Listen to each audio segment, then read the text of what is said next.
Goeienaand my boetie en sissa, wees gegroet in die wonderlike naam van Jesus op hierdie geseënde donderdag aand. Ek hoop julle het 'n baie lekker dag gehad en dat julle alles kon doen wat julle moes doen en dat julle nou hierdie nag van rus kan betree.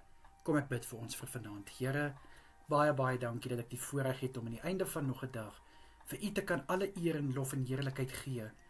Vir 'n dag wat in ons lewens toegevoeg was, 'n dag waar ons weer eens kon doen waarvoor U ons geroep het om te doen. Liewe Here, vir dit wat ons kon uitrig, vir dit wat ons kon aanpak, deur die krag van Jesus Christus, loof en prys ons U. baie dankie, Here.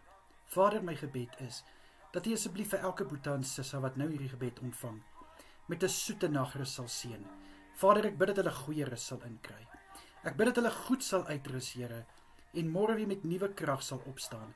Ek bid, liewe Here, vir 'n nuwe gevoel van dankbaarheid teenoor U wanneer hulle môre opstaan.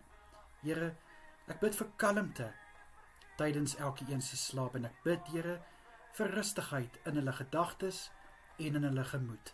In Jesus naam. Vader, beskerm asseblief elkeen deur vanaand en ek bid dat U asseblief elke huishouding onder U hand sal hou. In Jesus Christus naam is dit my gebed vir elkeen. Dankie Vader. Amen en amen. Julle moet baie lekker slaap en ek bid weer môre saam met julle. Totsiens julle.